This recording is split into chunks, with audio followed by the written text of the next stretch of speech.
Hi everyone, welcome back to the Cartel channel. We're here with a new face on the deck profiles. We're here with Matthew and he's going to talk about what he did this weekend. So this weekend played in two tournaments, won a PS5, I went 5-3 and 161, came 26th, and then on the Sunday played in a 300-man tournament, went 6-3, bubbled out coming 40th. Okay, and what did you play? We played Yubel. Oh, the spice. New spice. The new deck. So to start off, we have standard 3 Samosar D-Lewis into 2 Grave Scrimmers as our level 1s.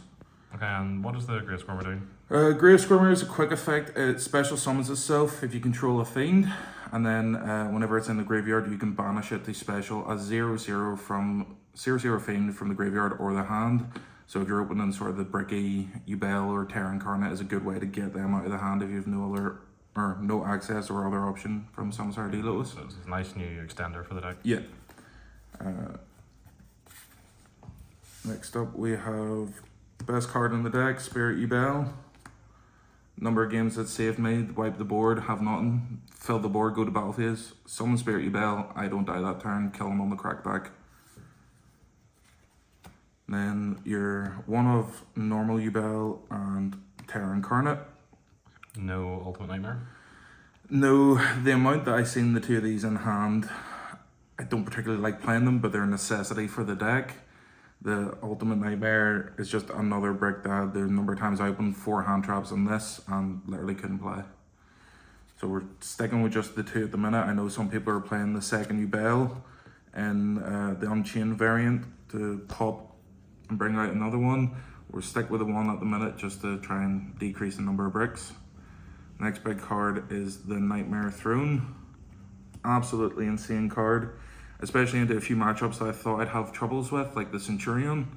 I don't have really any quick effects that can stop the Calamity locked. So what I did was activate Nightmare Throne, search Spirit Yubel, get Calamity locked, activate Nightmare Pain, pass turn. They think they have the kill, go to battle phase, summon Spirit Yubel. It's over, it's back to me. They can't do nothing. They either die there or I get another turn, in which case I can just kill them. And then standard 3 of Nightmare Pain. Great card, helps deal with some of the brickiness of the Terra Incarnate and the normal Yubel. Again, burning in battle phase is fantastic a lot of the time. Tempai, kill and sell. Big thing with Tempai is this is treated as battle damage, so you need to have the Yubel on board. If they attack into Spirit, they won't take any damage if they have the White Dragon. And then one of Eternal Favorite. A lot of the time, wasn't really searching this on my first board because I either had a Spirit Yubel in hand or I wanted to play and to make a Malum negate. So I wasn't searching this, but on their turn summoning my Spirit Yubel, it was the first search. And then after that, it's just full on recursion, no matter what they do. It and Nightmare Throne, just bringing back 2 to 3 Yubels a turn. And next part of the engine, we have the Dark Beckoning Beast package. I'm playing 2 Beast, 2 opening of the gates. The Beast is okay, giving you another normal summon of the, you can summon the Samosar D-Lewis. But if you open Beast and no gates, and you summon Beast and you hit an Imperm there, you are in a terrible shape. But the gates is that insane that is mandatory to play them.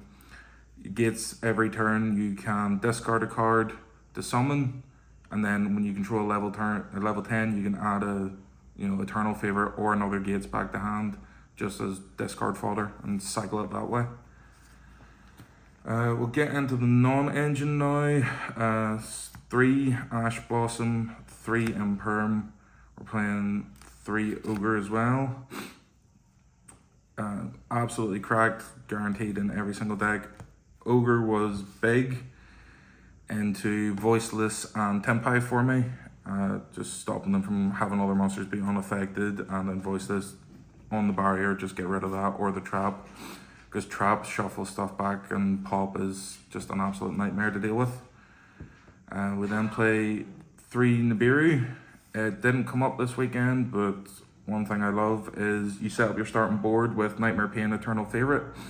You let them go full combo, you nib them, play that token and attack. They go all pass, you go in the main phase, activate Eternal Favorite, bring back Yubel. They now have to attack, and that is game. And then we have 3 Super Poly.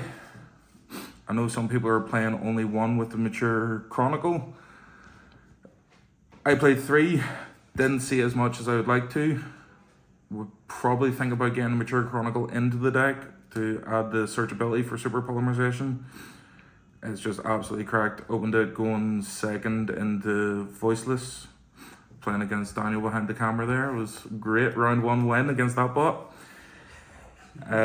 Meg Mud Dragon Cold Dark. Don't have to worry about any of his imperms or his trap trying to pop anything after that. And then the last part I think is really important is the Crossy Designators. We're playing that many hand traps that, you know, makes sense to play some crossouts just to deal with things. Imperm isn't really a big problem for the deck, but if you get ashed on your Samus RD Lotus or you get ogred on your Nightmare Pain, it can be absolutely fatal to the deck. So 3 Crossy Designator just to try and deal with that. Crossed out ogre 3 or 4 times over the weekend. It was huge. And then just sort of non-engine consistency cards. We have 2 Prosperity and 1 Terraforming, just to really get access to that Nightmare Throne. Because Nightmare Throne deals with any of the issues you have of non-destruction removal of your bells. You just straight away bring one right back. We'll head into the extra deck next. How many cards were in the main? Main deck was 42. Okay. So, start off with our links. We have Relinquished Anima, Mudcracker, SP, Dark, and Nightmare Phoenix. Only ones that actually seen the board were these 3. I think in future I would look... I want to test out the Unchained stuff, so we maybe have a Yama Solar Rage. I would also like to get another Link 1 in there, just because there was a few times turn 3 or turn 4 I had Grave Squirmer and nothing that I could really link it into to get the banish effect in the graveyard. SP came in clutch, especially into the Tempai matchups. Once I got the ruling that Nightmare Pain was deemed to be battle damage, I was making SP. As soon as that White Dragon hit the board, it was banished, and then they take the battle damage from both of them. XDs next, we have Fedaris, Gustav, Lieb, Djinn, Typhon, and Zeus. Again, Djinn, Typhon, Zeus, didn't see the field.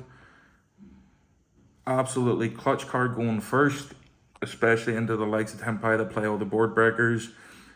It negated, I want to say, 5 or 6 lightning storms on me. And then you stick your bell in the graveyard, you still have your Eternal Favorite.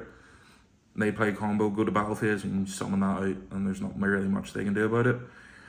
Gustav won me, I want to say, 2 to 3 games in time. Funnily enough, the only person to summon Loving Defender the entire weekend was one of my opponents, and not me. So I got burned for 1k, getting close to time, I made Gustav, burned him for 2k, won the game that way. The Djinn, it's fine if you have the redundancy in your hand that you can normal summon the Dark Beggarman Beast and don't really have to worry about the Imperm, and you can protect your combo a bit that way. But 99% of the time, I don't risk summoning the beasts.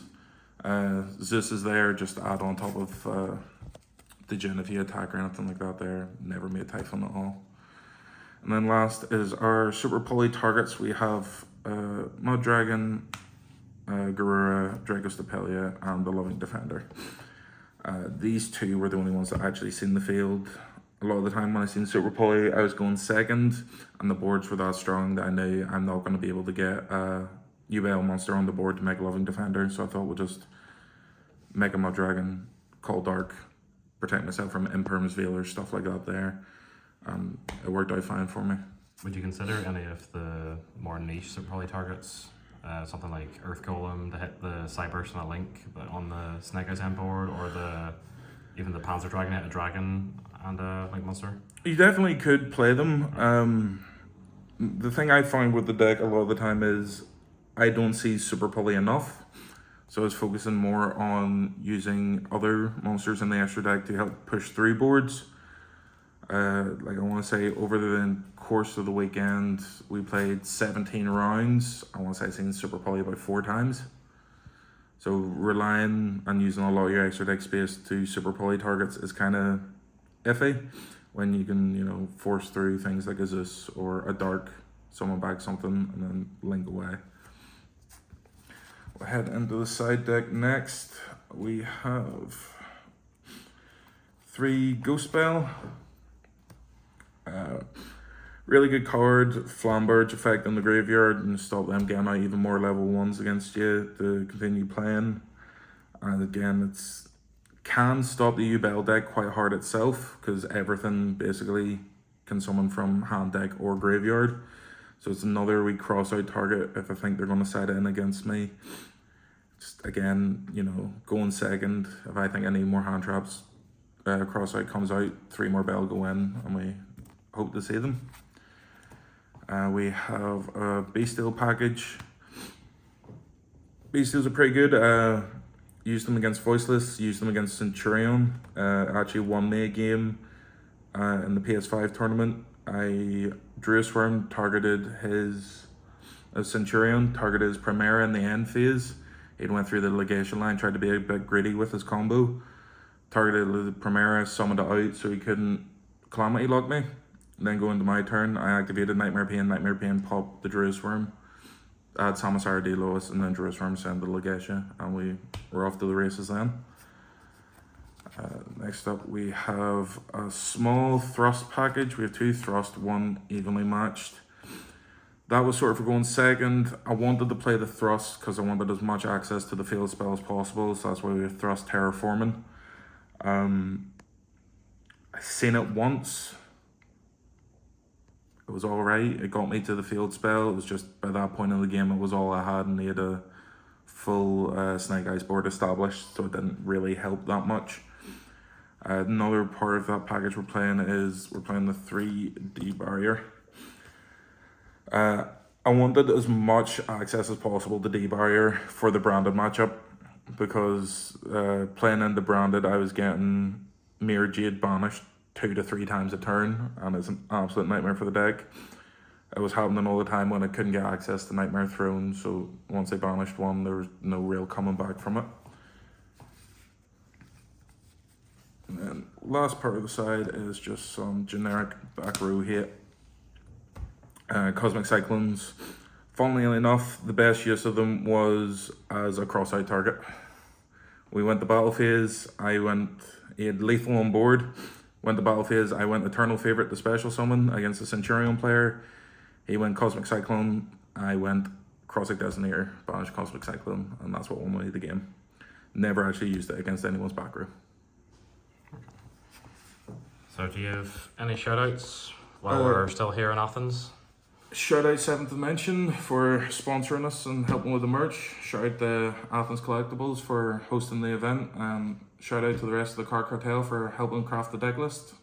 That ultimately helped me go 11-6 over 17 rounds.